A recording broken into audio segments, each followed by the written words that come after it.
Alright guys, it's 9 o'clock in the morning and I am starting off my day just getting back from dropping off the ladies, and I'm taking a look at some of this branch had bent over. I propped it back up. It's kind of withering somewhat, but got some beautiful fruit this morning. And some more over here. I like to pick these off when they're ripe and red. And these are cherries. A few others. But that's it for now. There's no more ripe. And I'll typically just eat them.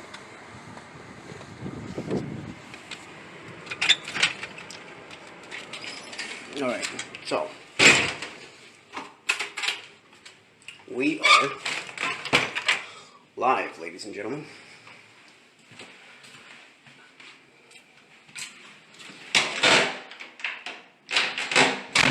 I am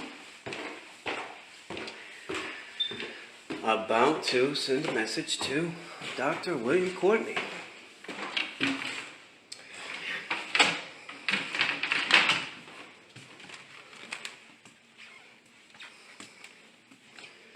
Dr. William's going to be joining us today on a Facebook Live. This is being recorded Facebook Live, but you might be seeing it on a podcast download or on the YouTube channel that is being created specifically for these Facebook Lives, this Facebook Live. Down the road we might not have a Facebook Live. As our filming, we're gonna test out with Zoom. We're gonna test with a couple others. Just making sure I've got everything I need. Got to grab the other phone. Maybe clean off this quick. Guys, you are in my life, my home. And many of you who've been following me privately here on Facebook, publicly on Facebook, can attest to the fact that I've shown quite a bit of my home over these past few months. And that's also available for anybody who's probably seeing my face for the first time, searching online through YouTube and podcasts. So feel welcome into my life, my home. And here he is giving me a call. I'm going to answer it. I might have to come back on.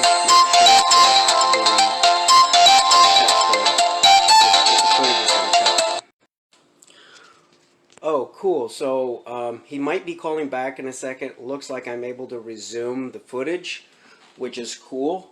I'm working on some coffee. He's working out some technical difficulties. He's switching from the regular phone. He's pulling up his laptop, and they're going to try to find this live video. And the doctor is currently located in a rather peculiar place in the world, rather unique place, I should say. And it's a location that not too many people know about. It's kind of a hidden secret of the world. And the name is sometimes confused with another location. The name is Dominica. So we are having a phone call today, a live chat. I had a phone call, and we're going to have a live chat this morning with a man who is broadcasting from his home in the island of Dominica. Right now I'm pouring some coffee. He's calling back. We're working out the glitches, everybody. Phone call. I'm going to have him call me back. I'm going to end this, and I'm going to start another one on the other phone. Alright, so now I'm on my other phone. pulled off of that one. So this is going to be the second video of the pregame series. We're just testing our new guys out on the field. You know, this is just the preseason right now for the Solomon's Treasure podcast. And one of the guests, the first guest who was on the preseason episodes was John, that you were able to see on the last video, the first video of the preseason series. And now we've got Dr. William Courtney. Okay, now I've got you live with me holding the phone, and you're on speaker. You're on speaker and I'm on live. So that's where we're at so far. Okay, cool. Yep. So your video, if you are able to go into Facebook onto my page, and if you can find the live stream where you're actually talking to me, and then you can watch that, and if we can get a good video, then I can add you in after you're watching. Does that make sense? Not really, but Just I got the big computer out. Christopher Harris, give me short friends a message. Okay, so we actually now have message open, so we could go to your page. And what is your page? yeah, just my name, Christopher High. Yeah. And so search for there's Christopher. Search. Okay. Oh, there you are. There's something live. It might be you watching.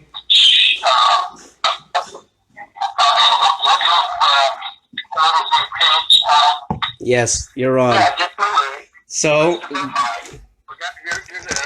yes, you're watching me, and you're watching me talk to you on the phone. And right now, I'm getting set up on my end. Just got my coffee poured, and I have to kind of rearrange the home in the bedroom office.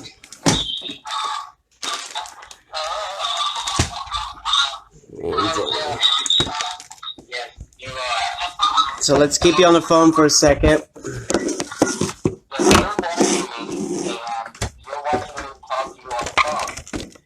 Right now, I'm getting set up on my end. Just got my coffee poured, and I have to kind of rearrange the home and the bedroom office.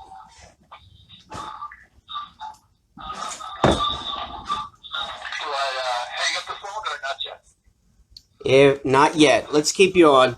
I'm just getting set up. You can see that on the video. Yeah, I can hear you. I can hear you on the Facebook. Can you see me on the Facebook Live? Yeah. You can see me setting up and rearranging, and I just got back home from dropping the girls off. So, and all right. So this is what I've got for room. Not yet. Let's keep you on. I'm just getting set up. That video. Can you see me on the Facebook Live? Yes. You can see me setting up and rearranging. You got your head on that. Just got back home from dropping the girls off. Okay. So, and hold with me. Right. This is what I've got for room.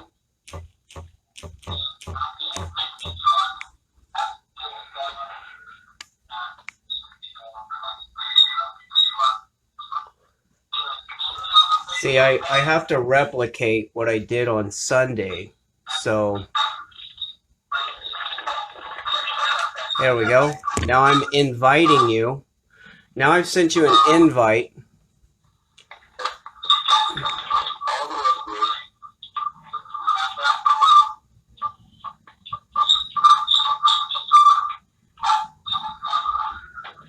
So, Do you have the invite? See, I have to replicate what I did on Sunday. So, there we go. Now I'm inviting you. Now I'm sending you an invite. It's not showing that you're available. This is kind of the preseason, Doctor. So we're working the glitches out. Anybody who's watching, if you watched a guy who has a very popular podcast, if you was to watch his very first episode, you'll find that I think it was about 45 minutes, he had no sound. And they were literally working out all the glitches and recording it as they were going. So in a way, that's what we're doing here. So, it's kind of like I said, the preseason. And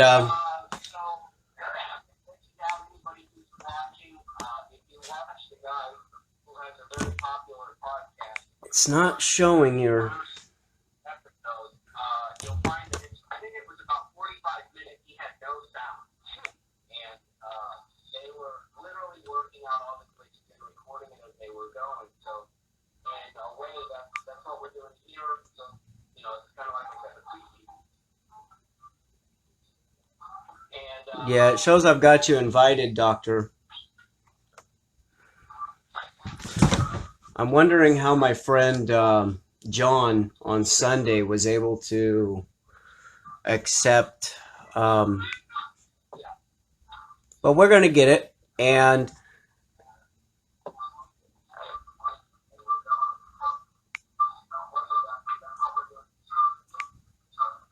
maybe there's something on your end that you may have to respond to. Maybe Kristen might be able to take a look in there. She's a little more familiar with the platform.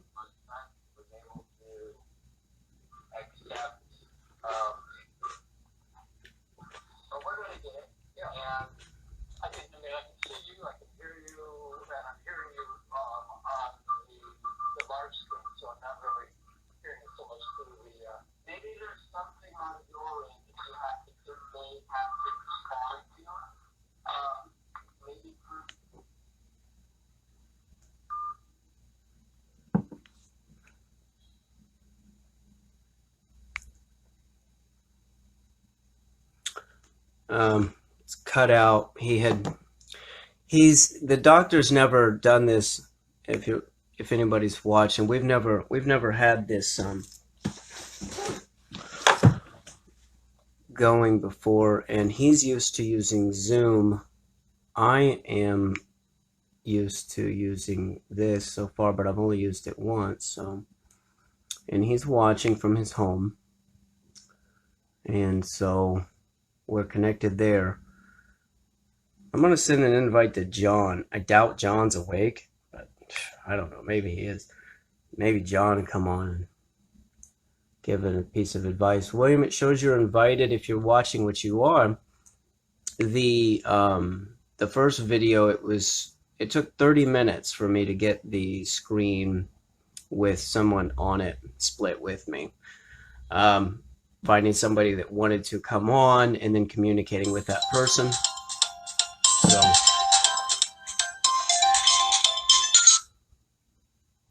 okay. So you can see me there, and there's the lag, and you can hear me, but there's just one little small step that we have to do, and I think that it's on your platform possibly that you can accept. And I think John had accepted the invite on Sunday, which then sent a message to me that there's the lag back on the... Interesting how we're listening to ourselves like this. I hear you. We can see you and hear me, but there's just one little small step that we have to do, and I think that it's on your platform possibly that you can accept. I think we need to download Chrome. The invite Sunday, Maybe Chrome? Well, I've got the, I think John was just using his Android phone. So maybe Android, Chrome, because that's all Google. Maybe you might have to download Chrome.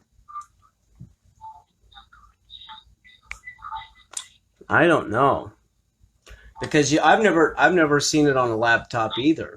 So like, what you're looking at there is it's new to me. I think that was the problem that I've had before. I think John was using Android phone. Yeah.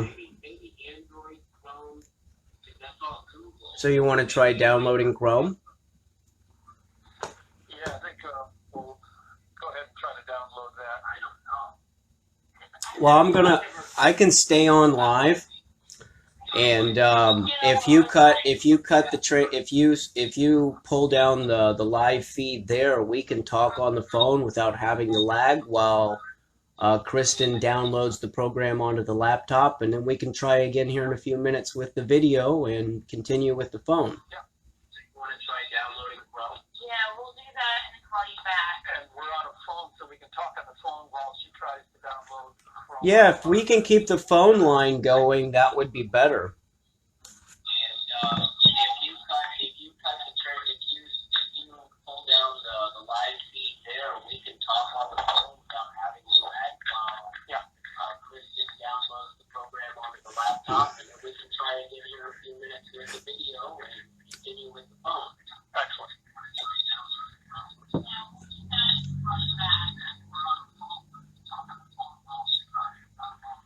Yeah, if we can keep the phone line going, that would be better. We're on the phone. I'm on the phone. We're on the phone listening to ourselves twice.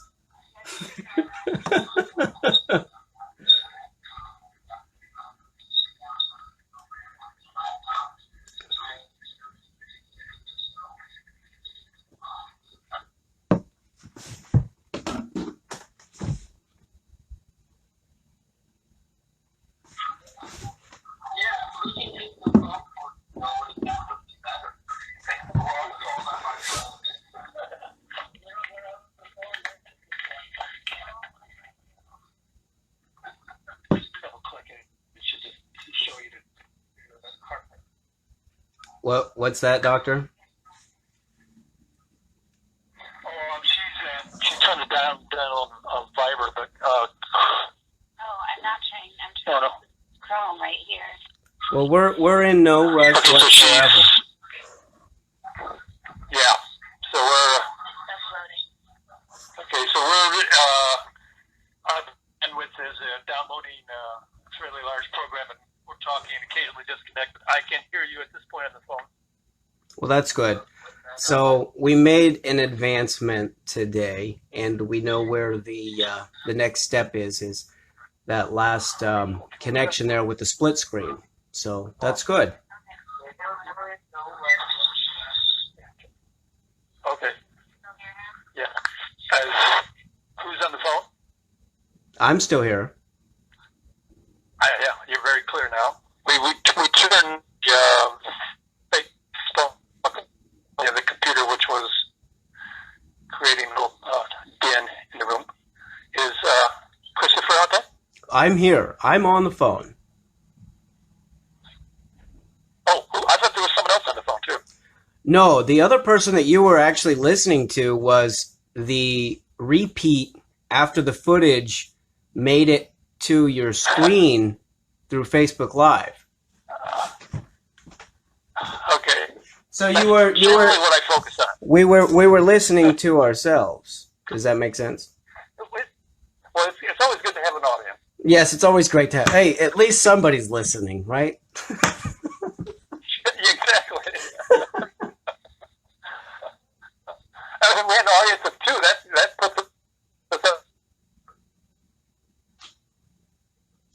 up there as one of the more animals. Yes, you had cut out right when you were saying that. Could you repeat that?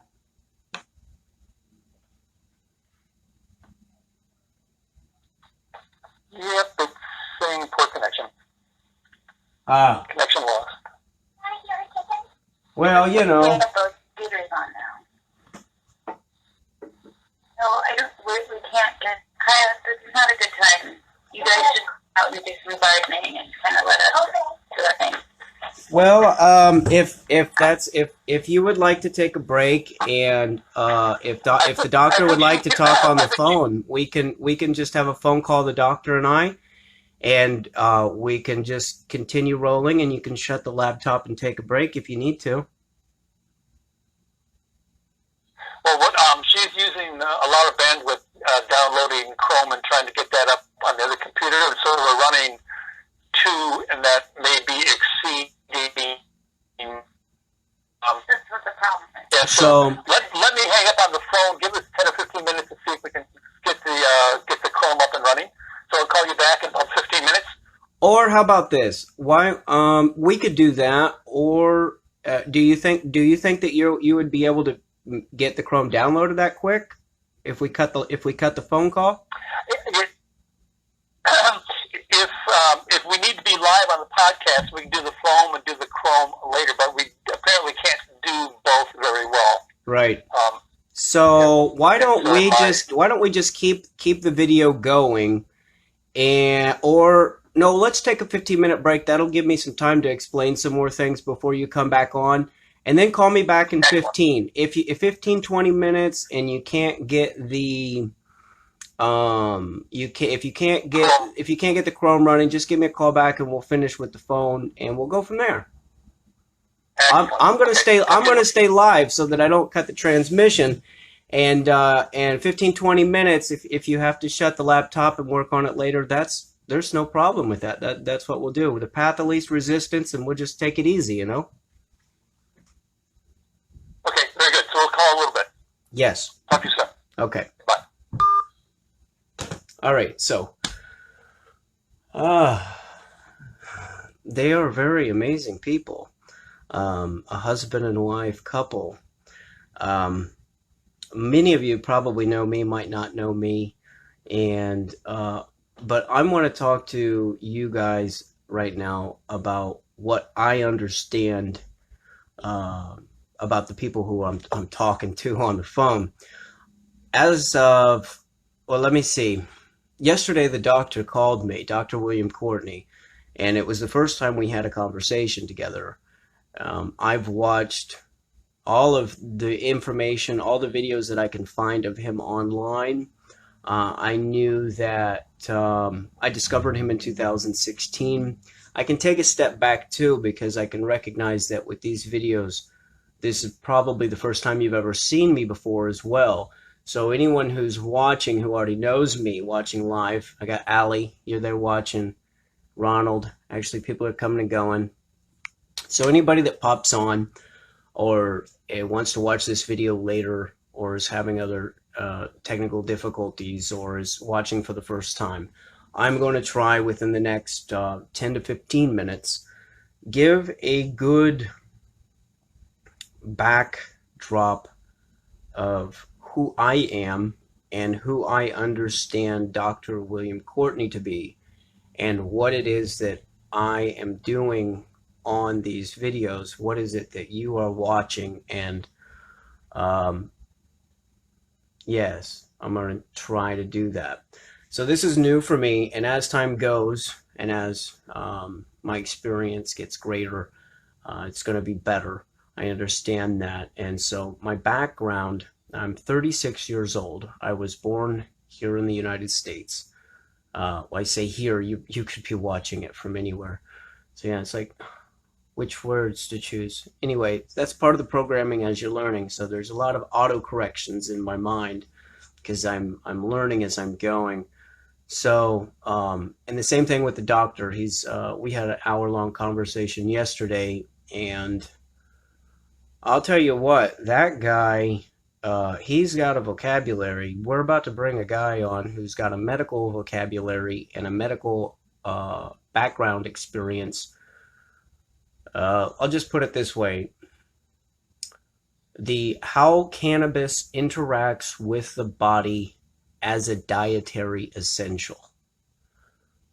Those are big words, so I'll repeat it back. When I'm saying dietary essential, I'm saying that it's something that we must have in our diet. That's a big statement because cannabis at the moment in our mainstream majority, the popular conceptions around the world are very different. And cannabis is, there's lots of stigmatisms tied to the plant. I've spent my entire life watching the stigmatisms, living in the stigmatisms, and from my perspective, it's rather unique. I was born on April 20th in 1984 in St. Joseph, Missouri, just north of Kansas City. Woo woo, Chiefs, Butter, Chiefs Kingdom. And hey, they got the preseason game. They started last night. And did you see that? I'm going to watch the highlights on it. I was watching the updates, putting the kids to bed last night. But yeah, I'm going to watch the highlights of that game. I got to do that today. So I'm from St. Joseph, and I lived there in that area until I was 18. I moved to Kansas City. I was in Kansas City for about 6 years. Then I moved to Kansas. From Kansas City, I decided to become a gold miner, get married to a Honduran woman, and live in Latin America. My money made me, my resources carried me to Honduras, and it was in Honduras that I had strategized and planned for those resources, and I ended up staying there. So I was in Honduras for 5 years, and I managed to stay afloat and learn how to be a gringo gold miner looking for a wife in the middle of one of the most renowned dangerous areas of Honduras. It's a part of Honduras called Olancho where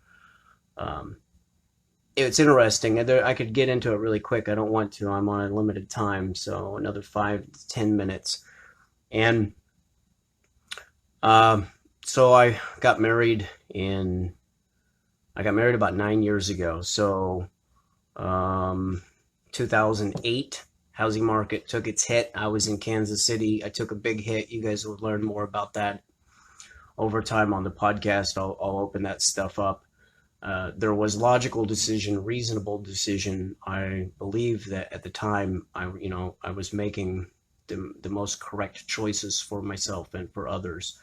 And I did encounter quite a few people in Honduras wondering what is wrong with me. And they had to have them ask me, why are you not in the States when we're all trying to go there and you're trying to come here and you're telling us we don't need to go there and we are here and you want to be here, yet I want to go there. So why are you here?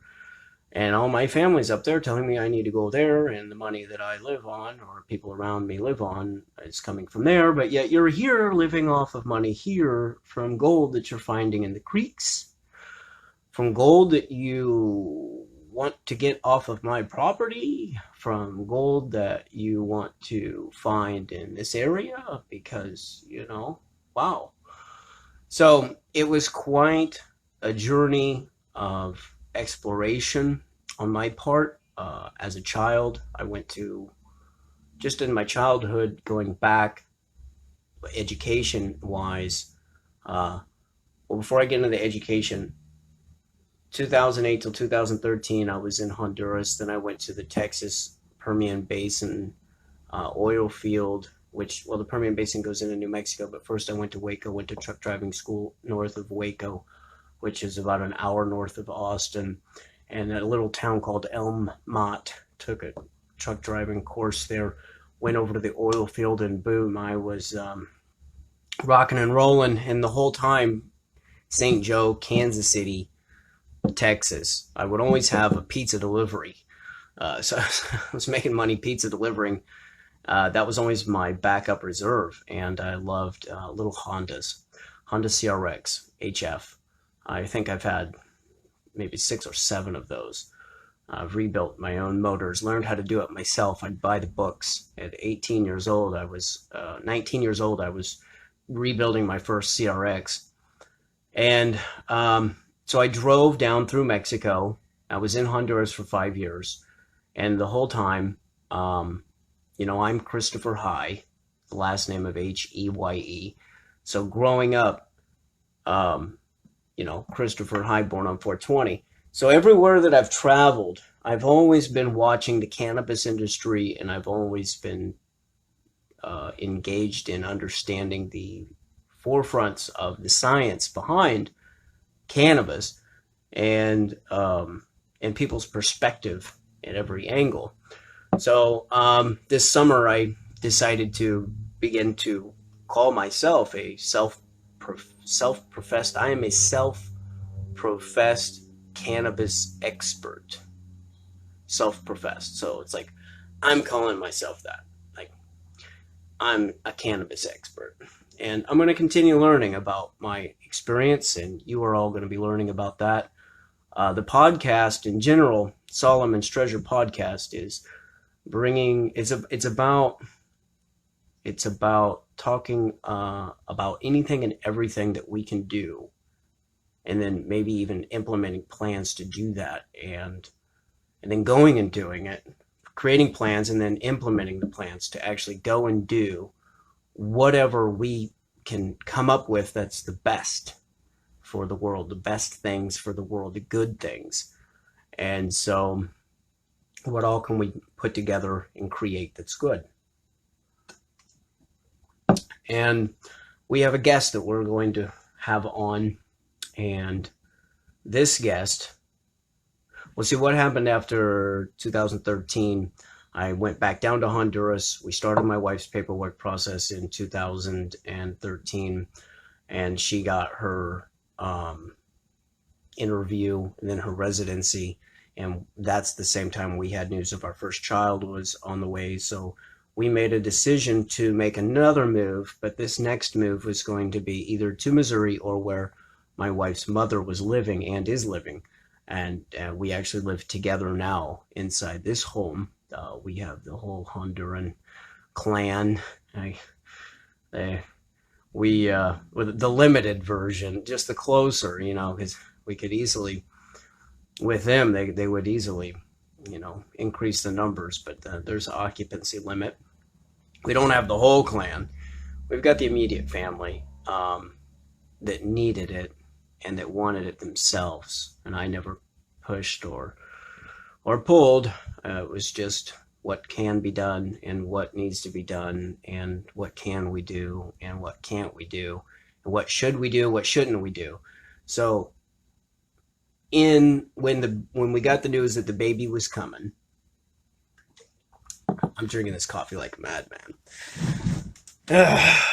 When we got the news that the baby was coming, after 7 years of leaving the United States, 5 years of it being in Honduras, 2 years in the West Texas oil fields. I worked in West Texas, New Mexico, and Oklahoma in that period. Went back down to Honduras. She had her interview at the end of 15. We got the news of the first baby in December. She got her entry. We came into the United States in April of 2016, and we were at my mother's, visiting my mother's for my birthday. My wife was able to meet my mother for the first time, and then we drove across the United States in the same little Honda CRX that I had bought online after the 5 years of being in Honduras. I bought it online, came up, flew in, the guy picked me up. So we're driving in this little CRX, my wife's first time in the United States, and we're traveling across the United States. And we end up in Chelsea so that she can be with her mom for the first time in more than a decade. It was 12 years, if I remember correctly. 12 years at the time. For the first time, I was able to know my mother-in-law. She was able to know me.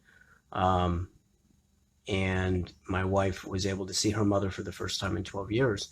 And we settled here into the Boston area. We rented this apartment that we have in the summer of 2016. And one of my brother-in-laws was already here. And so we decided to, stick together, work together, and benefit each other together. And so I've maintained this apartment with them since then. And this city is like little Latin America where I'm at, and the doctor is in Dominica. So how did the doctor get to Dominica, and what do I know about the doctor? Now we're going to have to get into that because time's ticking. He's going to tell his own story, but I want to get out what I know. I want to get out what I know about the guy and how I came across him. So in 2016, I was doing some study because my kid was going to be born. My first child was coming, and I wanted to re-examine again afresh what I'm doing with my life and how I'm approaching coming into fatherhood. The first time I heard my child's heartbeat that summer in Mass General, it changed me. And so I wanted to examine what was going on. By the time the child was born, I was on a fast / pilgrimage journey re-exploration phase. And in that time period, over that summer, I discovered Dr. William Courtney online. I spent that summer re-examining everything that I've known and going over some of the things that I had left out over the years, which was truth. And really it was my background with the Lord, background with Christ, and my experience in the church.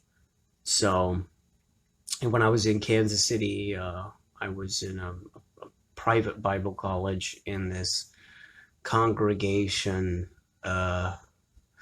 good-hearted people, I suppose, but just somewhat confused. I can look back now and say, I think they're just doing their best, and unfortunately their best is hurting people. And so I had to, I endured watching that while I was learning from these people. And I had gotten, it was just an unhealthy environment and structure, the way that they approach life in general and loving people.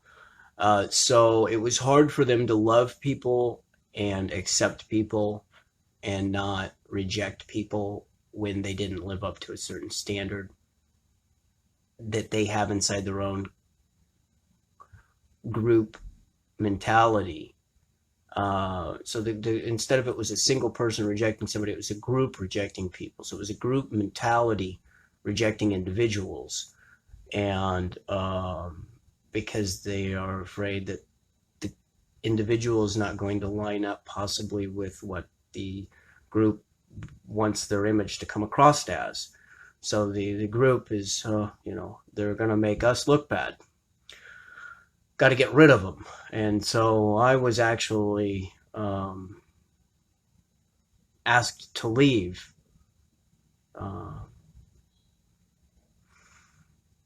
And it was rather strange for me because it just didn't seem to be appropriate. It didn't seem to be appropriate to ask me to leave under the circumstances that it did happen. And I didn't want anything to do with church or church folk. And my journey through Honduras was nice because there was, I got to spend some time working with some missionaries, and I got to experience different perspectives as far as what loving people looks like. And so that helped change my perspective a little bit. So I kind of had a storm that I went through. And I wanted to I wanted to readdress those hurts that I had. And I wanted to do that because I had a kid coming, and I wanted to make sure that I was weeding out the garbage. I was getting the bones out of my throat, as I can look back now and say, you eat the meat and you spit out the bones. But, sometimes people feed you bones and you swallow them and you got them stuck in your throat. And so when you're talking, you're really choked. You can't really talk. You can't really breathe. So I was choked, and I wanted to get those bones out of my throat so that I could breathe, so that I could talk, and so that I could be the best father. And in the summer of 2016, I began to dive into my my own study, and I reignited the fire of study with the Bible for the first time. Again, I say, if you read the history of Israel, they get good, they get going good, they go bad, they don't go so good, things go bad. They're like, oh my gosh, things were bad. What do we got to do? Let's fix some stuff. They fix some stuff. Things go good. Things are going good. They forget about the stuff they had to fix and the basic things they needed to do every day. And as time went on, they deteriorated. Things went bad. Oh my gosh, things are falling apart. What do we do? Let's try to figure out. Boom, they go back to. And so it's just this cycle of spinning around is what you have basically for the history Old Testament. It's just this going around in circles in this loop of doing productive things with my life in society, good administration. We have a time of peace. The children are born in that type of cycle. The children don't know the sacrifices that the parents necessarily had to go through, so then there's a falling away from that, and then those children go, and the society comes down, and those children that are getting born are in part of a cycle that's going down, and they're not happy about it. And then the cycle continues to go down. You have another generation that's born under that, and they're even more pissed off. And then, they have to either recognize who they are, what they're doing, and humble themselves because what they're doing doesn't work. And then they, through the frustration, the anger, they figure out how to humble themselves. And then things begin to get better, and then the cycle just perpetuates. So the same thing was happening with me, with my time studying the Lord, studying the Bible, and being stable in it. But that summer, I wanted to dive in again, and I came across cannabis at a different viewpoint than I did before. So that's a lot. Now, what do I think I know about cannabis? What do I think I know? Well, when I was a kid, the only thing I knew about cannabis... Okay, so what we have right now is... I've got you on Messenger, and I have just a regular screen. Yeah, you called me on Messenger. Did you guys get the Chrome downloaded? Yeah, this is the first attempt to see if it worked. Are we supposed to do a room thing, or we got to get the video working somehow? Okay, so here's the thing. Well, the phone call is not going to go through Messenger. The phone call is going to go through the main Facebook platform. And I'm working through the mobile app. You're going to have the desktop model. So there should be, you have to, on the desktop model, go to my main Facebook page where you can scroll down and see all the stuff that I've posted recently. And at the top of that, it should show that I'm doing a live. I mean, I think so. And then you can watch that live and or accept. Maybe there's a notifications at the top of your desktop on the upper right-hand side where it shows that you were sent an invite to be part of a video. So that's where I would suspect to what we would... Try sending another request. Huh? Try sending another request. Okay.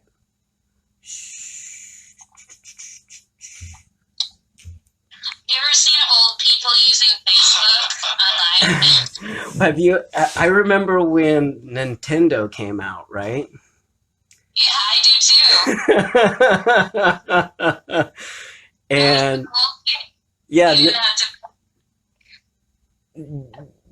What do you remember with Nintendo? Elder people were trying to figure out how to make it work, and younger people were just like, vroom, taking off, right? Yeah. Yeah. I remember Atari. Wizard of War. So That was my game. You're just a couple. You're just a couple years older than me, I think. But I remember we had Ataris too. I just sent. We had old Ataris after us. I was born in '84, but we had used Ataris. But I remember we bought brand new. It shows that I've already got you invited. I don't think I can do 2 invites. So, yeah. Okay. Looking for an invite. It says that you can see that I'm tagged in posts by you. And these are all like 16 hours ago, so it would have been more recent. Yeah, Why what did you're in the notifications? Yeah. Yeah, that's stuff from yesterday. So it doesn't show up in the notifications then. Let me see. I'm gonna try to push this other, and yeah, it's already got you invited in that one. Let me push. Let me push buttons until I figure it out. Maybe it's on my end. I gotta do it different. That's just a link to a relief video. Well, it shows me 2 options to add people and or send invites, and I've got pushed these 2 buttons twice already, and you're invited inside of both of those. It says I can write a comment. Are you looking at me live on the screen, or are you looking at the main platform? I'm looking at the main platform. Okay. So Now I can see you on the screen as well under messenger call. right, yeah, we've got each other. Where I make a messenger? How do I make a messenger call? Oh, I see messenger. maybe Options. you. Yes. Messenger. Yeah, because you're on the laptop, which I've never spoken that I know of with anybody Messenger video who's on a laptop. And I have a laptop here next to me, but I've never really No, used I it. want a regular computer now. Oh, you're on a desktop.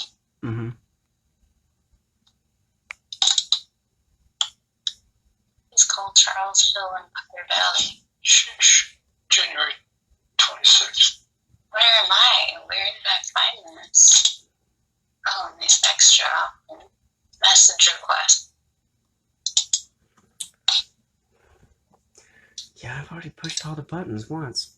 I think you got to go into the live. I think you have to be watching the live. I think that's what John had to do, because John came in right before we were able to add split screen. He sent a message to me as if he was inside watching the video. So I think you got to be in it, and then you can see the invite inside there. So I think that's what we got to do. You got to go inside the live again, and then play around in there for a little bit until we push buttons and see what works. We'll figure it out eventually. So I got you in live. Yeah, and I can see your screen.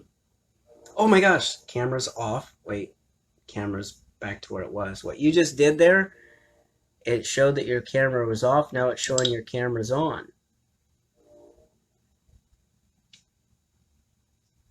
Oh, you know what?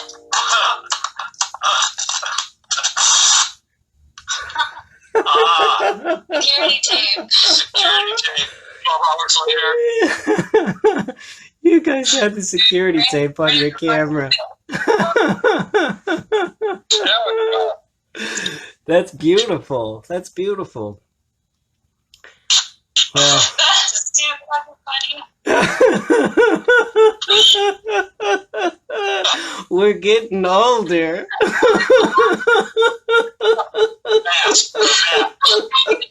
as big of a debacle as when we had to give item fluids to our daughter the other day. That was crazy.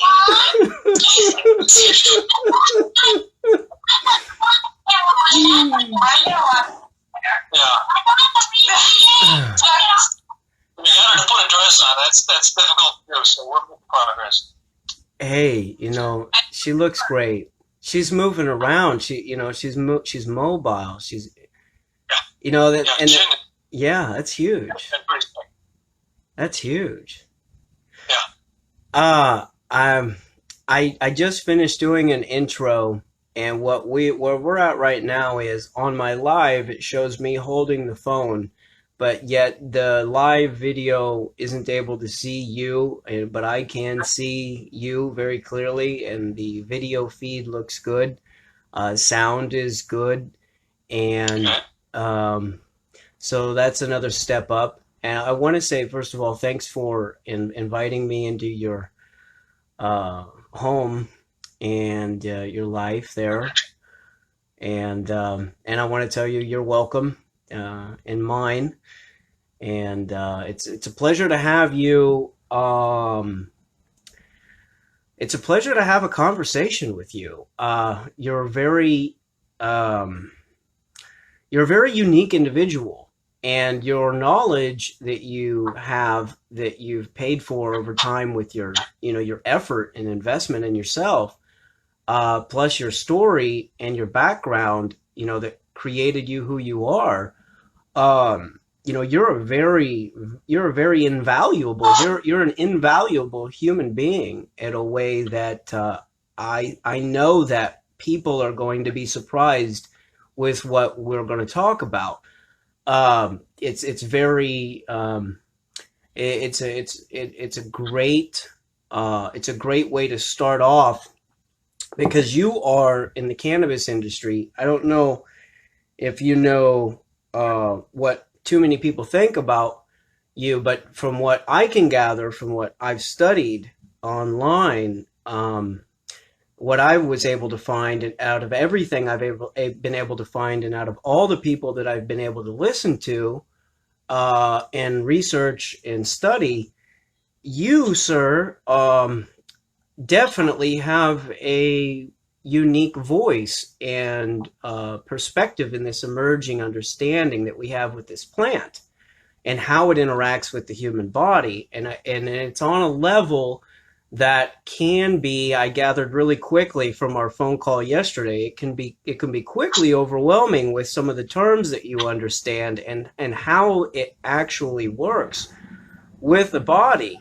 And so I gathered that from your videos that we could find online, and I just finished doing an introduction to explain my background. And when I came across you, I had already known some about ingesting cannabis, but what I think sets you apart is your voice for eating it as a dietary essential, as opposed to something that you smoke and get stoned with. And that's really out there, for people who don't know much about cannabis or who don't want to know anything about it. They just think it's the devil's lettuce. That for them to hear what you are wanting to say and what you know, they want to hear what you have to say, and a demand that I know that it's going to be very popular. There's a lot of potential that we can do together. Oh, look at that pretty cat! Look at that pretty cat! Such a potential. And I shared last night, and somebody had said that same thing. So here's what I want to do. I'm gonna turn around the camera, and I'm gonna show you, and we're gonna see if you can wave to the people who are watching on the video, because they can see me talking to a person on the phone, but they can't see who the person is. So let's with the cats walking through, the kids with the cats, and just a regular everyday life, there you are. You're a real person, and you're doing well. And I think that that's something that people want to know and they want to see. Because your last videos that you have, this is like the first time that I know of that I've able to see a video of you online for at least 7 years. And those are probably copies of videos. So people are excited to see you for the first time. They've searched out your name. They've came across this video. They're watching me for the first time, wondering, who is this guy? And now they're going to see more of you, who they've probably searched before they searched me. Well, maybe at start. But anyway, so who knows? Because this is going to be something that people are going to be able to watch for a long time, hopefully, as long as it's available on the internet and or downloaded. So, and here we go. I'm going to put you on the screen.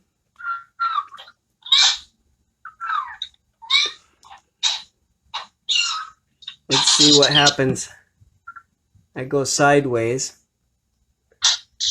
And we've got you. You can say hi. And Hello. can you see yourself with me holding you up there? No, I can see the bottom of the computer. I got the base and support up a little higher. There Actually, now.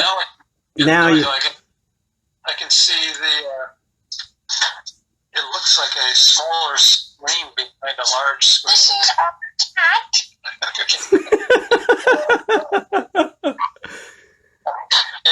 It's a farming life. Yes. We got new kittens. Does Zelda want to speak back? I know that he's probably seen chicks before. We'll bring him up to speed on all that later. You have very beautiful daughters, and I am very happy for you, Doctor. I know that you have a very wonderful treasure. And so the podcast, the Solomon's Treasure is about people. And you are a treasure in yourself, and you have a treasure of a family. And that's what we're going to explore. And I'm very thankful for having you be a part.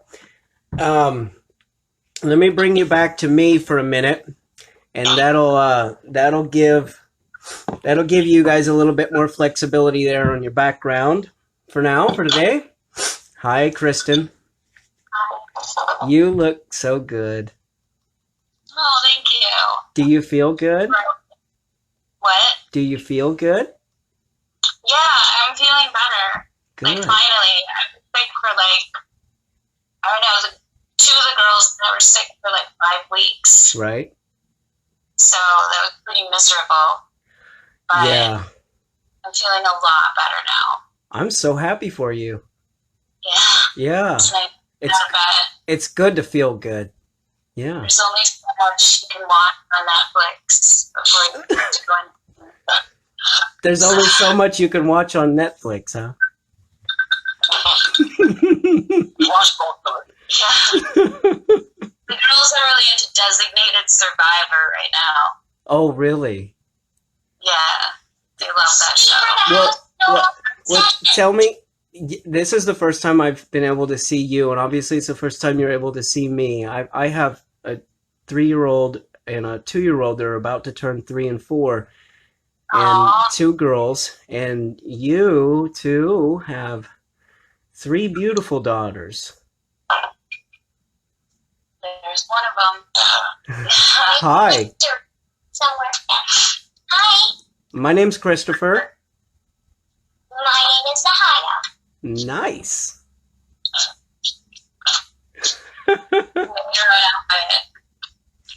Well, it was starting to break, so we turned it into a shirt and a skirt. Looks nice. It looks really good. You look happy. I am. Awesome. Kittens. Kittens. New, She's the inventor in the family. new kittens are amazing. The incubators and there's 2 more orange ones. One named Carrot and one time nicknamed Trump because he looked really weird when he went. Yeah, he looks a little like Donald Trump with his hair, so we call him Trump. He looks like a little Trump with his hair, one of the kittens, so you call him Trump? Yeah, his hair's weird, like Trump's. But then he opened his eyes and finally they're hunting. So we nicknamed him Spikey so that you can think Trump or Spikey. They wouldn't let me name the really tired one Biden. They wouldn't let you name the tired one Biden? Oh, that's not good for them. They need to let you do that. And the aggressive one could be Kamala. Yeah, you've got a Kamala, and you've got a Trump, and you've got a Biden cat. And the one that doesn't want to punch anybody else is kind of stuck up would be the Mike Pence. Hey, if you've got a nice, cool, relaxed, calm, cool, gray colored cat named Mike, you might be good to go. Hey, you have a great kitten that always sleeps. Huh? We do have a great kitten that always sleeps. Oh wow. That sounds unfortunate. Sorry to hear that. We get kittens and puppies all the time. There's always something being born. There's always something being born. Man, oh wow. This is How old? How many days old? a couple of weeks. Going on 2 weeks. 2 weeks. Yeah. Don't hold her out. Is that Trump? No, that's Carrot. It's Carrot. Show Trump. Let me see Trump. Trump's coming. Hey, and then I want to see the nicknamed Biden. Let me You see. see little Trump. It's because of his hair? It's starting to straighten out, but it looked real funky at first. And his face looks weird. And tiny fingers. Dad has tiny fingers. And he just looks like look at him. I'm laughing at you, but I'm laughing at you, but I also got one of my friends on this video that says, "Man, this is a great video to take a shit to."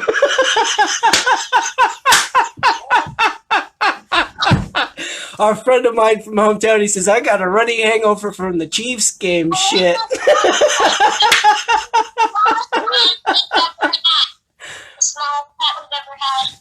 That's We a had one kitten that she didn't want to get rid of, and it nursed on her for like a year and a half, and the kitten turned into like a monster cat because of all the milk. for real. It was like twice her size, Yeah, and and it it was like still nursing on her. was gorgeous. Yeah, it had, like the nicest hair, nursed all The the time. nicest hair in the entire cat world. But it ate bats, so we can move to my front floor. Because bats keep the mosquitoes away. Now the bats, secondly, mosquitoes are There were a lot of bats in the house last night. which is good because then Because they there's eat less mosquitoes, so you want them around. Just the same way we put crabs in the house to eat the roaches. You put crabs in the house to eat the roaches. Well, I got my friend Kyle on the other message saying I'm going live on this toilet stool, if you know what I mean. Just I'm looking at both of these angles. Like I got one guy watching, and it's my buddy Kyle from back in the day. We didn't actually meet each other until after I got back from Honduras. We was out drinking on a dock with one of my other buddies. Remember that, Kyle? We was out there swimming till the sun came up, man. Holy Who's the cow! one that hung over? Huh? Who's the one that's hung over? He was what the Chiefs game started. You know, the Chiefs had the preseason. The NFL managed to kick off. You know, and of course the Chiefs stomped the Texans. They almost messed it up there at the end, but I'm wanting to watch the highlights. But my buddy James or Kyle, Kyle James, I'm pretty sure that he was watching that the whole time. I mean, because you know. They made up a hangover drink called the Eye Opener. It's Pedialyte and rum. Pedialyte and rum, Kyle. Okay. Hey, that's the magic potion, man. I make my own wine, but like really cheap style. Like because we have so much rotten fruit, I didn't want it to go to waste. There's only so much the chickens, turtles, and everything eat, so I just started making wine, and like you just pressure cook it for like 10 minutes, and with some sugar, put it in a vat, and let it sit there. But because we have so much fruit here, now I have like 100 bottles of this stuff. I don't know what to, like I'm giving it to people. Like I don't know what to do with it all. But like every day, it's fruit, jungle, so I just keep making it. And it's Oh my gosh. So it's good too. you've got Kyle, man, Kyle, you need to quit talking about that stuff, man. I'm not gonna say what he's. Dude, get off the toilet, bro. She's trying to tell you about her wine. I mean, come on, man. She makes some One wine. time, okay, I got a story for Kyle. When we first moved here, Kyle, can you hear this? played a lot. Hold on, let me ask Kyle. Hold on a second. Hey, Kyle, can you hear the video of her when she's talking? Because she doesn't even know you either, but she's about to tell you a story. Can you hear her? Live on Facebook. Like your voice. No, listen. I've got you on live with the phone set up. I got two phones. It's really popular though. You are popular. You're a very popular person. And your story is very, it's a very attractive story, and it's very intriguing because it's authentic, but yet it's just so potent that I think it's challenging for people to how to approach it, how to digest it. Yeah, because there's not just like the business and the healing people end, there's also like we have a really crazy fucked up weird life, and it's been going on. Hold on, let me repeat that. So in case they didn't hear it, Kyle says he's laughing watching my facial expressions, but I was like, dude, can you fucking hear me? She said I want to tell this story really bad. she wants to tell you the story, but she said that she had like this. They got like this. How did you say it? The really We heal people, and we They heal people. very serious medicine, but we also have lived a really crazy fucked up like life. That's almost a real like crazy one fucked up episode of life. me all the time, like where you're like, I can't believe that just happened. Like, oh, you're on a private island with Vicente Fox, president of Mexico, who you believe is like a murderer of people, and he's sitting there trying to like marry your daughter off to his. Well, she's the attractive one, the angry one. Will marry her to my grandson. You wait, And hold you're on, like, hold on.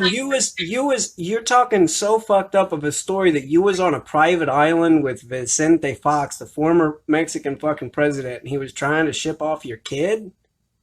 Yeah, we got invited. We just got off like an airplane, and we just got back from like some talk in like I think it was Paris, and I didn't want to go anywhere. And when I was like, I got this call from this guy. He's like a local patient of mine, and wants you to be on this private island with David Shipley, this like a guy that worked at Apple and wants to start like a cannabis company, and he's got the president of Mexico there. And I was like, I don't want to go. I just got in, like I'm so tired. Yeah, that And is a fucked up story. That is a fucked up story. We forgot shoes for the kids, and like we forgot a belt for William, so then we had to go to like Nordstrom's in the morning and catch this boat. They didn't tell us we were going from Seattle, like on this boat to this weird private island. And then it was like Vicente Fox, this guy, this old Apple in the back, and like a bunch of other strange people that like some were in the cannabis industry, some were in government, and they were like, William, give a talk, and the whole time I'm like nursing one of the babies, and like other two kids were like running around, and Vicente Fox, like later I had the picture, somebody put it up on my Facebook. I don't know if we should talk too much about this. You know what I mean? Then I had this nanny in LA, because after we lost our fourth child, I had this cesarean and I couldn't get up, and we were stuck in LA. Stuck in LA.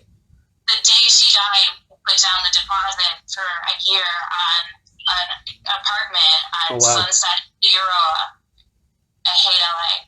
And so we were stuck in this shitty apartment, and like I'm feeling awful, and we had this nanny, and she sees this picture on my Facebook of Vicente Fox, and she starts flipping the fuck out. For real. Because apparently she was in this Kyle says he's stuck on this shitter, and I'm sitting here wondering, is this the story he's supposed to hear? And I'm like, Kyle, are you fucking listening? Can you hear this, dude? Is the sound okay? Can you hear her? Do I need to move the phone? That's what I want to know. I don't care if you're on the shitter. Her mom worked in the government, and she released information about him like offing people, and her uncle and her father and her brother were murdered, and she had to like cross the border and was there like under an assumed name. She's a ballerina too, Mexican ballerina, and so she started freaking out like, how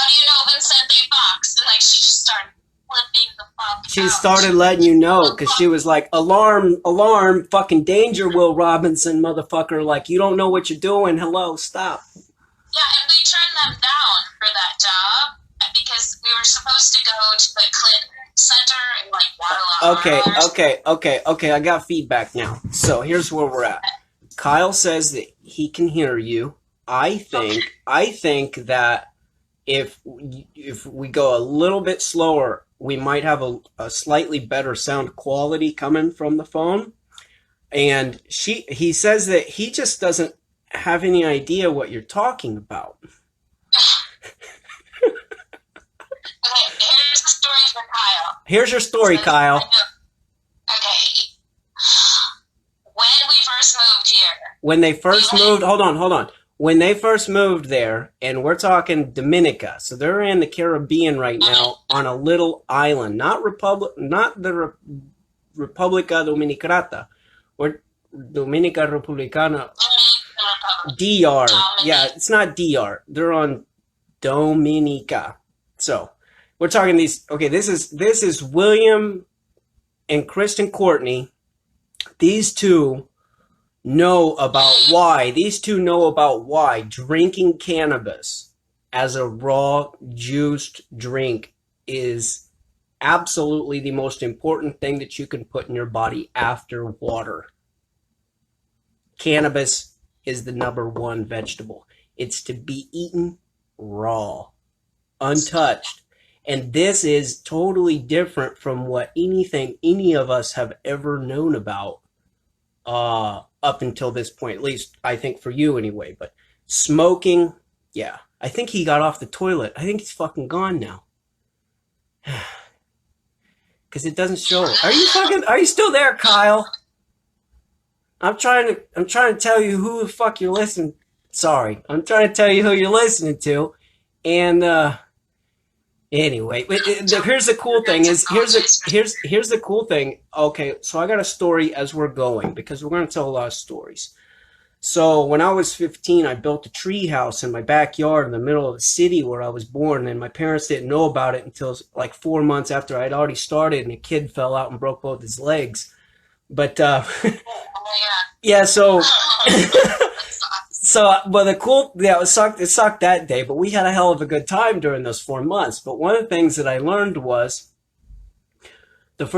people come and go. And so when it comes to like this podcast and this live thing, the first day it was a full day with one kid just to get one board above the first branch that was 13 feet off the ground. The tree was at least 300 years old. It would take like 5 or 6, maybe 7 of us kids just to hug the tree, each of us holding our hands. It was a huge monster tree. I had the bird's nest was 25 feet up in the air, and I had 5 floors. I had electricity. I had a phone line. I had a bed. I had a couch up in there. Like, I literally knew that the only thing I had to do to keep my parents from finding out was make sure the trash was taken out, because they parked in the front and they never came outside.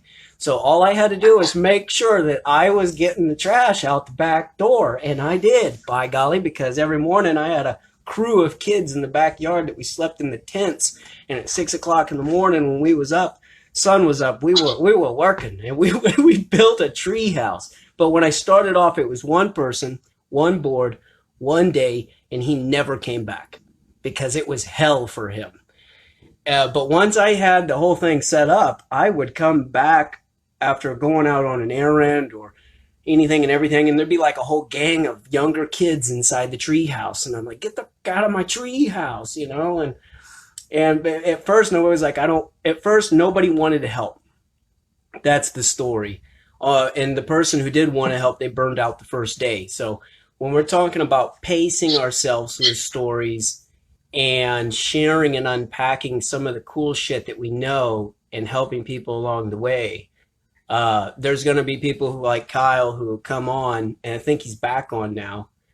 And there'll be days when he's on, days when he's not. Maybe he is, maybe he isn't. And there's going to be lots of people. This is just the first person, Kyle, right now live. But once we get this figured out, when we're doing split screen, And I've seen people do live videos where they've got 16, 20,000, 30,000 people watching. I don't think we're going to get to that anytime soon, but we could get into the, the double digits, 12, 20, 25 people and 30 people, so those numbers are influential because the information that you guys have to share is extremely valuable.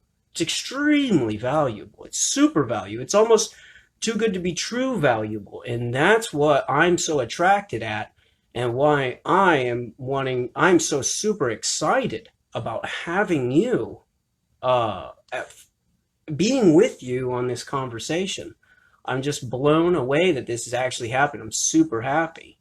So, we've been wanting to do this for a really long time, so I'm really excited. Wow, we've talked about this for years. Oh, you mean about coming, like, and then it just you mean like, come together. you mean you two have been talking about the possibility,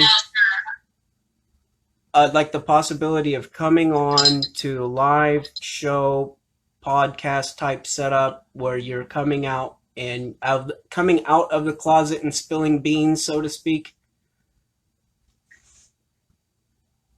Is that what I'm hearing? Cheers. Cheers. Cheers. Come out of the closet and spill some beans. Cheers to that. Yeah. Let's do it. Well, I don't know how much time I have before I'll lose my memory, so I might as well enjoy it now. Yeah, well, I guess I could come back with that and say that tomorrow's promised to nobody. No one's promised tomorrow. This is true, and the world is getting crazier by the minute. Well, it may seem that you way. watched the movie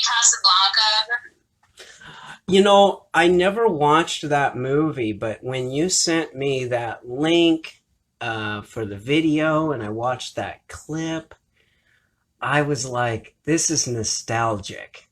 That's what I got from that. Very nostalgic. And I would love to watch Casablanca. What's that? Did I send you the clip about when they ask him why he came to Casablanca? No, you sent me you sent me the clip where the main punchline was, this is the beginning of a beautiful relationship or something like that. How does it word This go? is the beginning of a beautiful friendship. There you go, beautiful friendship. This is the beginning of a beautiful friendship. But there's a part where those two meet early on, and the cop's asking him, why'd you come to Casablanca? And he says, for the waters. And he's like, Casablanca's dry. And he was like, oh, I was misinformed. And then he said, why did you leave America? Did you run off with a senator's wife? Did you abscond church funds? I like to think you murdered a guy. It's the romantic in me. He says it's a combination of all three. And it's like, A combination of all that's three. so swell. I'm gonna have to watch that movie this weekend, I think. I've got my If you haven't Life Aquatic, then you gotta watch that for this project. Life Aquatic. Yeah. Let me write that down. Give me 1 second. It's all about documentarians, and it's hilarious.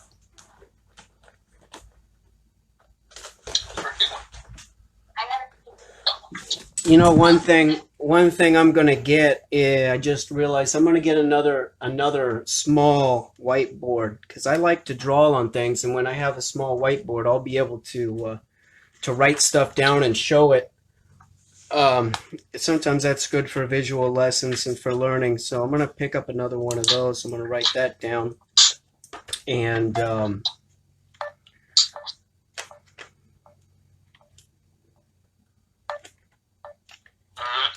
yeah, I can. Its signals kind of looks like it's reverberating or something. Yeah, Seems like it slowed down for a second. I'm gonna Yeah. pick up a whiteboard, another small one. And what was it that she said? I'm gonna write down what she said. Well, she'll be back. What's the original quote? Can I say something? Oh, there comes a young one who wants to say something. Hi. These are my papers. I made Mira some papers Show me everything. for her homework. Yes. You can show me anything and everything. This one, Timetable. and this one's a reading one where you have to find treasure, Treasure. and you're going to go through the entire map of words to find subtraction, obviously, time. Nani wanted a time page because we need to work on our time. Dad's been giving me lots of lessons on time recently. Division. Oh, And this is one of Mira's favorite ones. Up here, there is a word, and then a picture of it, and then you find the picture in the picture down here. So you read the word, and then you find the picture down here. One of Mira's favorites all time. And addition. yes, Addison. That's Addison. Yeah, that's. Yeah.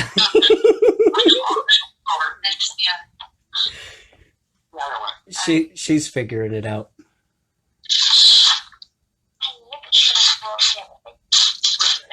You're learning.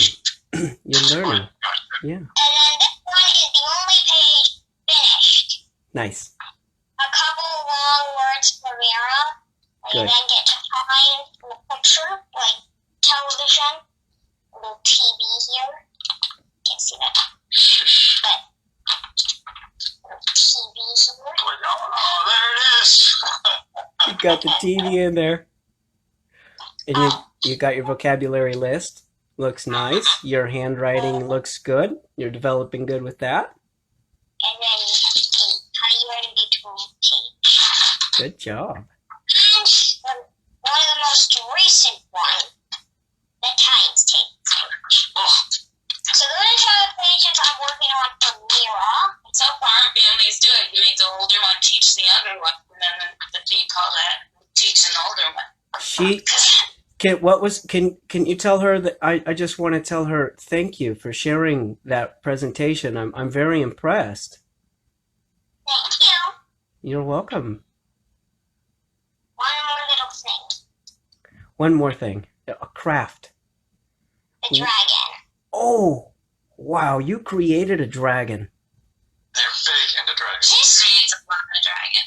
one's not one of the best, but this one is supposed to be the sand buster. That is awesome. Dragon riders race to the edge. Not yet. He's got 2 or 3-year-olds. He will soon. Yeah, it will be creeping up here the next 4 or 5 years. It's just a movie about how to have dragons. And so we met some of the dragons from there for Mira and Nani. Usually I'm watching the game Survivor at night, so I don't always play with them overnight. But some nights I play with them. Nani prefers House of Cards. That's because everything's evil in House of Cards. President Courtney is a better president. Just want you to make that clear. Everyone. Well, I think obviously better than Underwood, but Nani likes the dark things. Nani likes everything more evil. Everything. Everything. Okay, that's probably enough for the past history. I'm very thankful for you sharing all that, and I'm impressed with you three as a family, and I know that the time that you get to spend quality is actually very good, and I know that the young one there might not be able to compare it as well, but I can tell you from my experience in life that you, my friend, have a very fortunate family. and you are growing very well. Ever. She watches every press conference, even the Como ones. Nice. The Como one was born, unless you're watching the guy Unless who he's is got that. translating guy. I mean, The translators, like. you see Biden's translator? I haven't seen Biden's. I haven't watched any of that stuff. I've been so busy with the kids and the business. The guy who assigned works for Biden for people who are deaf, that's super funny because Biden will sometimes put out numbers that he doesn't understand, and so the translator is trying to get everything right and let people understand. Right. The translation can be tricky. Some people might not understand. What the translator saying the wrong thing? He called someone a dog-faced pony horse? What? You're very observant. We did. A lying, dog-faced pony soldier. Lying dog-faced pony soldier. You don't say that phrase repeatedly. I mean, in several. A lying dog-faced pony lover. Soldier. A pony soldier. I'm trying to think of what a pony soldier looks like. The face of the dog. And it's a live one. Live, too. A dog-faced pony soldier. A lying dog-faced soldier riding pony, or maybe a pony with a dog face that's a soldier that's lying. I've never heard of any of this. What is that what Biden said? We can only elect Donald Trump. No, I mean, you get what I mean. Yeah, he's a different Biden than he was before. He just had a stroke. Takes one to know one. That does not mean Trump is like, We don't like Trump either. We don't like either one. Yeah, I don't like liars. Particularly dog-faced. Yeah, and pony soldier ones as well. Yeah, Ellie? Hello?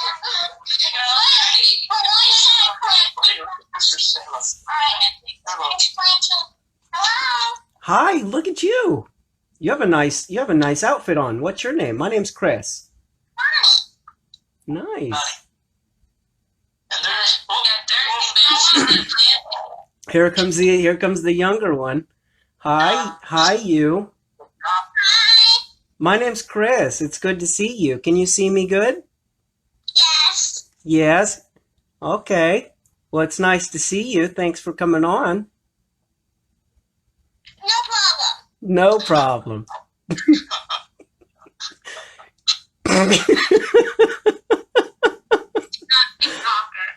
No, but I'm gonna change my lighting. Maybe I can. No, that's gonna make it worse. Mom, what you've been planting? We're playing papaya and a potato. She's planting papaya and potato. She's planting papaya and potato. And how old is she? Mira, come say how old you are. I'm 7 years old. You are 7 years old. You have very good English, young lady. Very nice. She must normally doesn't like to talk to anybody. Yeah, she's the younger. Sometimes that's a tougher position to be in. Particularly with the two older ones, I mean, raise the bar. Yeah.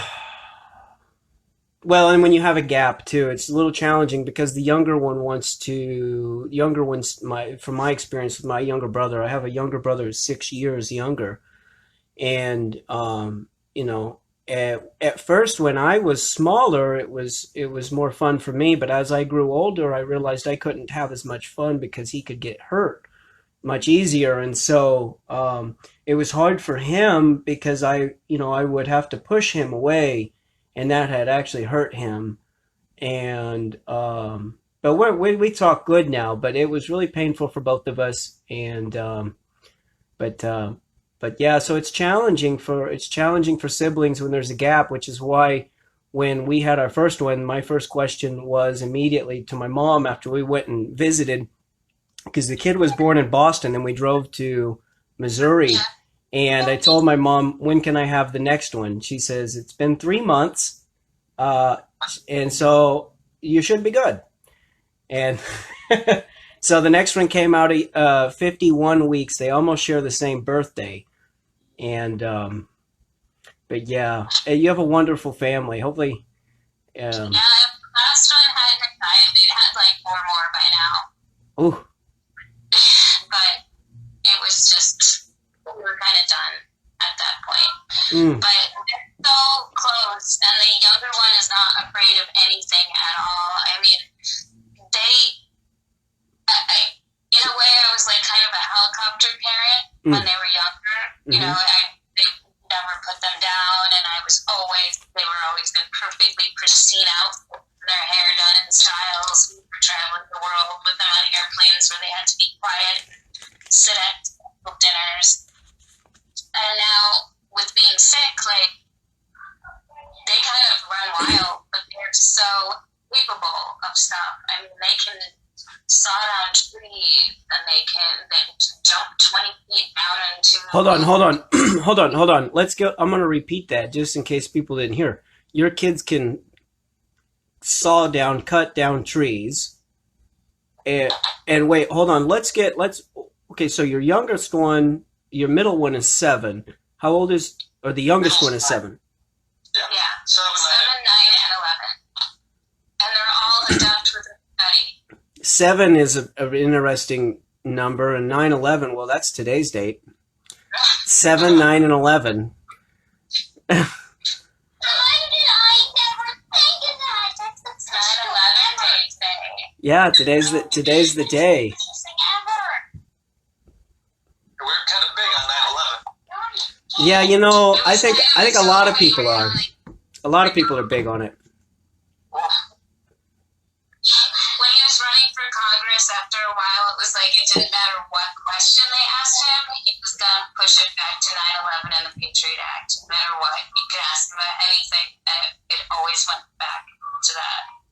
But, I don't know, I think it's probably better that he didn't get into Congress. I worked for Obama briefly when he was running for Senate, and I worked for the billionaire that ran against him, Blair Hull, that almost won. Wait a minute, hold on, because for people who are watching this for the first time, and for me too, let me just repeat this back. Dr. William Courtney ran for Congress, which is readily available, that information online. You've got some history on that. But you mentioned some things that I've never heard about, is that you used to work for you used to work for Obama before he was a senator? I worked for Blair Hull, his running mate. Oh. In the Democratic primary. Mm-hmm. And then when she lost, I volunteered briefly on Obama's campaign for Senate. So you were kind of glad that he didn't become congressman because of some of the challenges that they might face?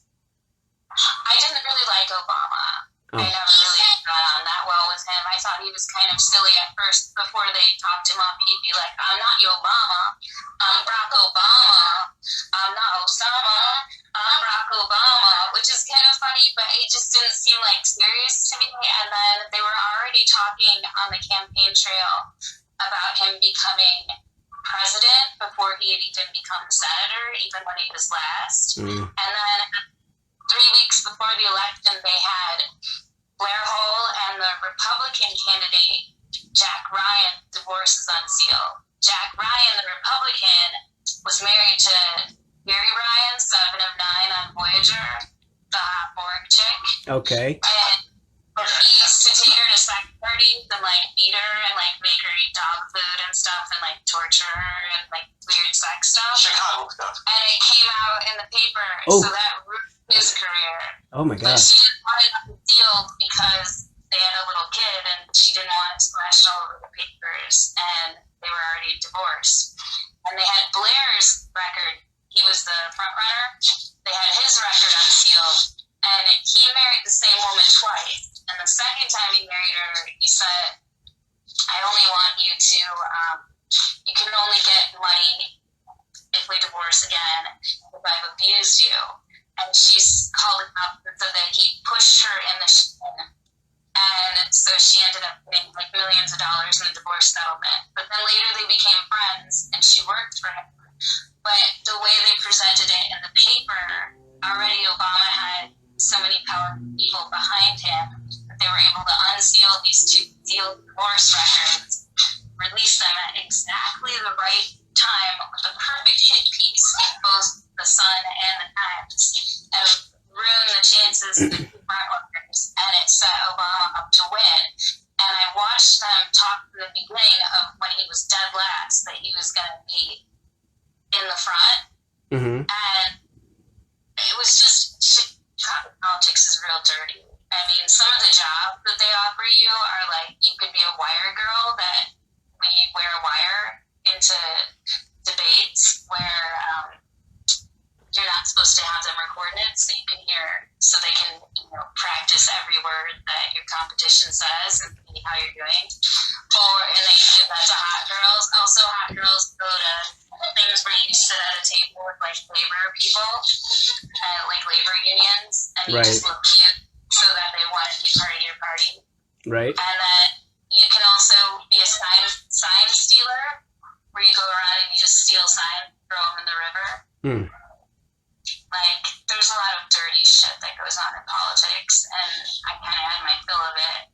And then, for some reason, with my pregnancy hormones, after Udani, I decided William would be the best person our government could ever have. Wow. So, there was a congressional seat that went up for grabs, and there were 12 people running already, and I was like...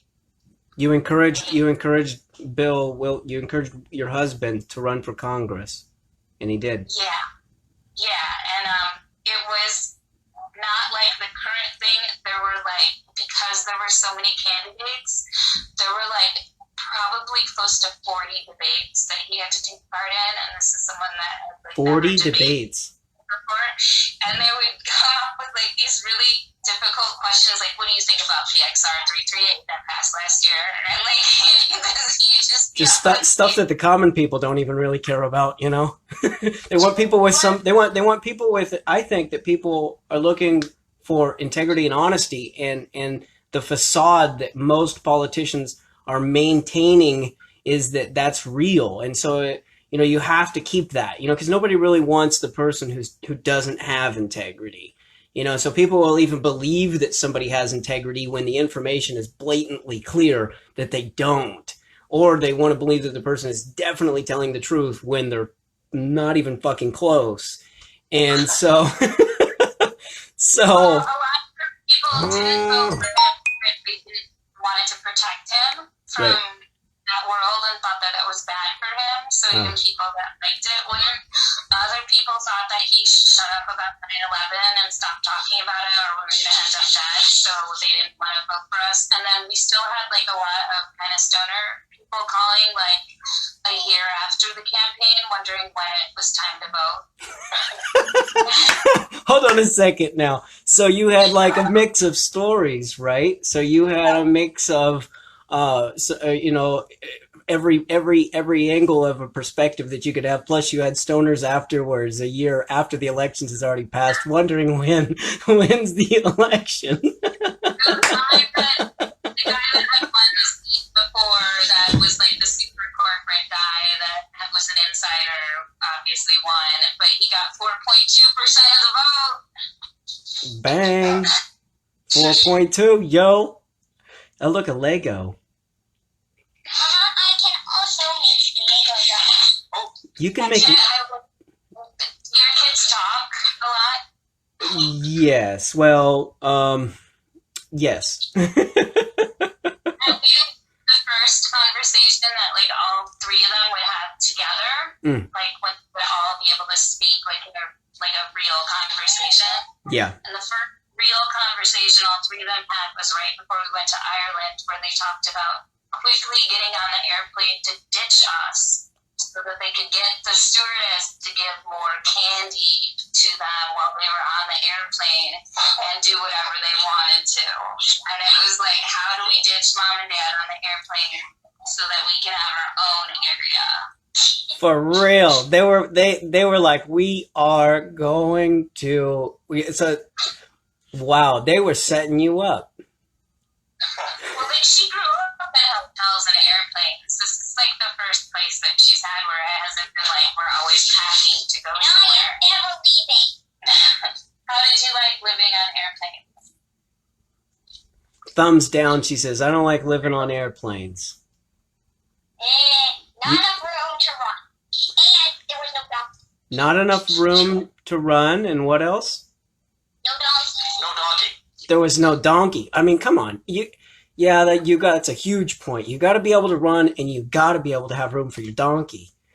Wherever we used to take them, like, to, all the loops, like, wherever we'd take them fancy places, all I wanted to do was sit outside and dig in the dirt. I walk around the planet.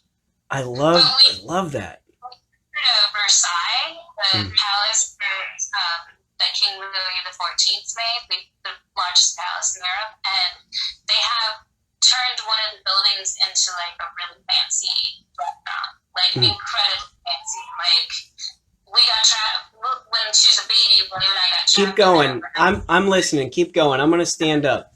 Keep going. We got trapped inside, and so we'd been there before, and it's very fancy, and we ended up at like a weird Illuminati banker party at 2 a.m.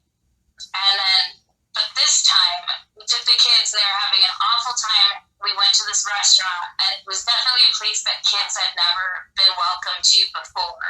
Right. And they came over, and they were very uncomfortable, like wanting us to leave with our children. And Zaya, the waitress, was like, I don't know what we can make for kids or whatever. And Zaya went and said, I'll have the salmon, please. She says, I'll have the salmon, please. And the way going, whoa, okay. I guess she knows what she would like. How old was she? How old was she at the time? 4. Wow, I will have the salmon, please. I don't know what to order, kids. I will have the salmon, please. A 4-year-old looking up at the lady like, come on, lady.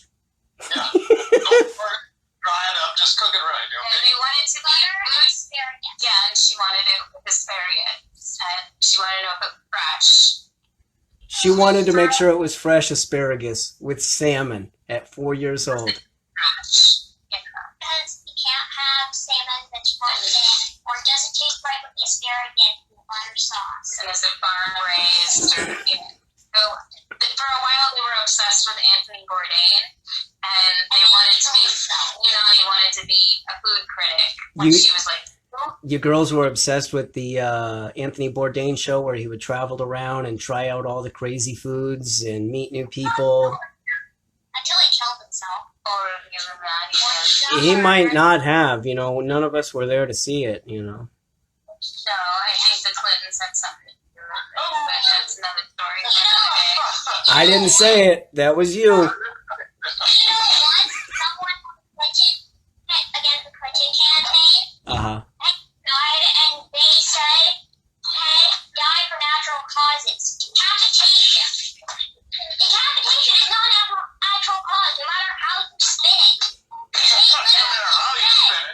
They said, hey, natural death. It got decapitated.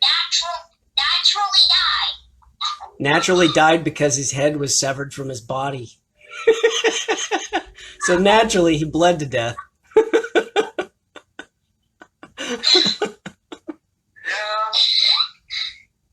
Yeah, well, get this. I've got a story for you. In my hometown, believe it or not, little old sweet hometown, St. Joseph, Missouri, where the westward expansion had made its way across the Great Plains in the 1800s.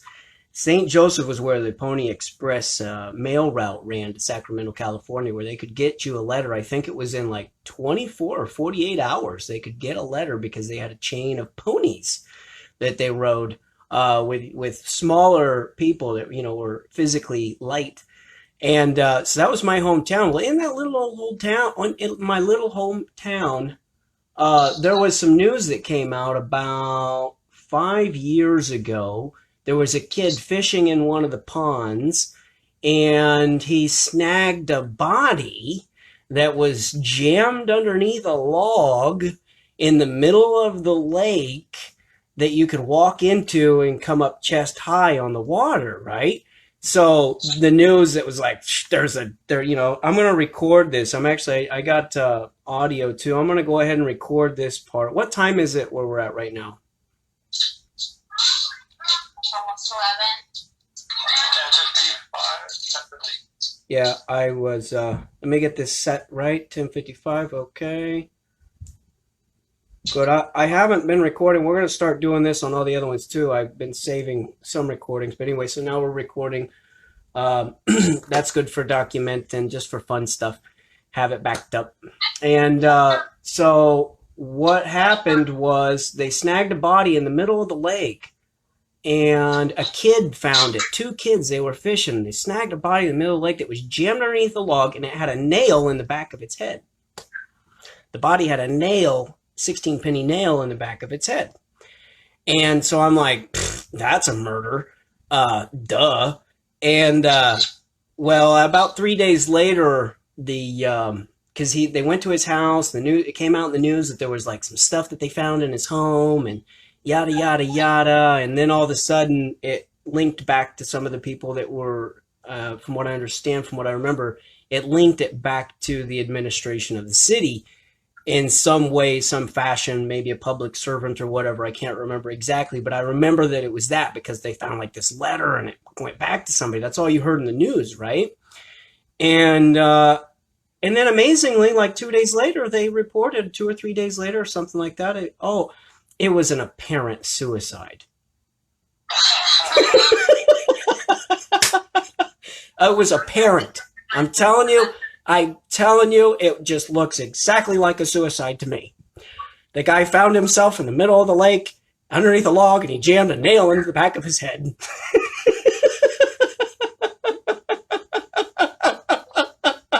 That was the official police report. I shit you not.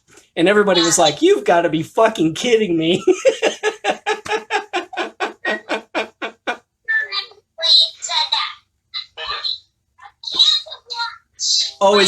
Is it okay if I use vulgarity with them? Yeah, okay. They don't mind at all. I'm trying to get them to be more eloquent with their words.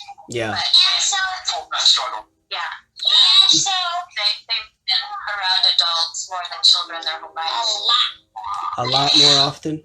I think it's good that you're able to articulate your heart and your expressions, and sometimes using vulgar words is part of it. But yeah, it will be probably. There that if it's used in the proper context at the proper time, then I don't get mad about it. But using it excessively, I don't agree with. Yeah. There's not so much. I mean, they're homeschooled and they're separated from other children, so they don't have like their friends to blow off steam with, and so like I don't feel like I can totally sterilize them because like normally they would be in school and they would be like doing stupid shit with their friends, right, and like talking however they felt like it, and if I never allow them to do that, then they're gonna grow up to be like those weird super Christian homeschool kids that like don't like they drink beer for the first time and then turn it next thing you know they're stripping.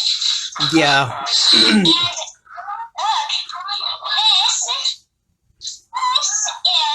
That's amazing. Holy cow, you built that whole thing? Yes, and in a special compartment so they can do this.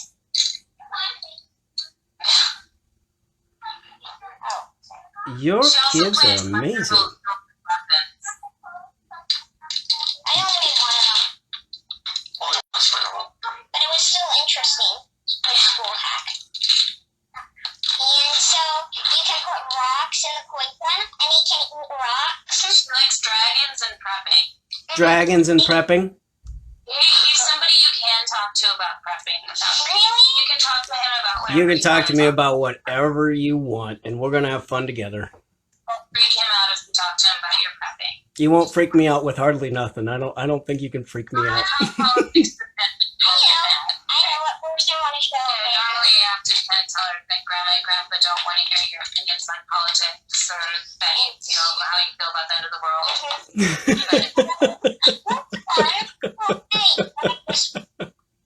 This one is a Bronco, little moving terror. Nice. It doesn't have a close on the mouth, so when you want it to stop releasing rocks, it can't. But also, this one can only release like one at a time, so you have to load it again and then shake another one out.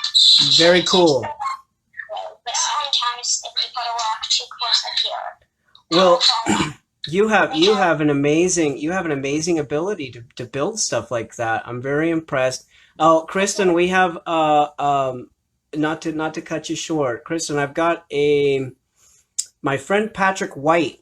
He says Vince Foster style, and then he says it's amazing she would say about the beer and strippers. Well, I grew up by Wheaton College. I know you keep somebody bottled up too long, and then all of a sudden they go crazy. You gotta ease them into the craziness of the world. Yeah. Well, I think really what it comes down to is when you restrict people from being able to learn at their own pace, you are limiting them, and if you hold them back long enough, it's like a slingshot. Yeah. But also don't encourage it, because sometimes also kind of like when you find out you can't eat sugar, you want to eat it more. See, you are on top of what is going on here in this conversation. That's what I go to do next time I go to town. Go to the dentist! No way! I'm gonna go to the dentist. You're going to the dentist? Before you all the sugar eating. My fillings have cavities in my fillings. Just kidding. Oh, wow. I get to go to the dentist. Nice. And I have a full cabinet of tooth cleaning things.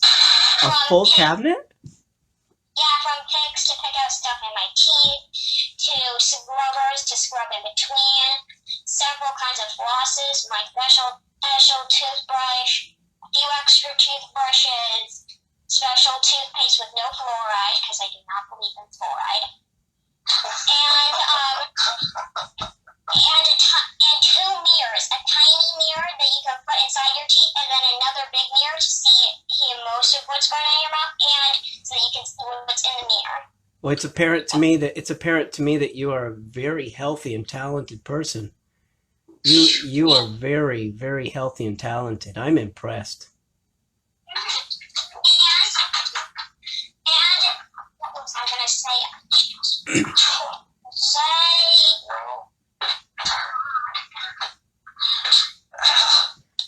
The compliments have just bowled her over. Now she's like, oh my gosh, someone said something nice about me. You are amazing. You are so amazing. I'm impressed.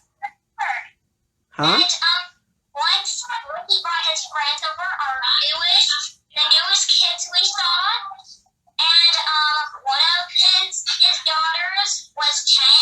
He was 2 years older than me. That's how short I am.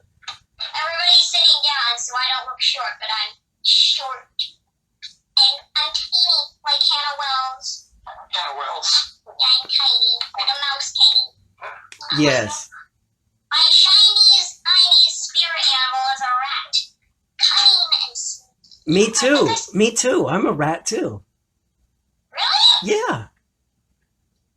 Dad and me are tinker fairies. It's kind of like your Dad and I are tinker fairies here. It's kind of like we do the fixing. Nani is the best greenhouse grower ever. For real? Yeah. Her greenhouse is the nicest by far.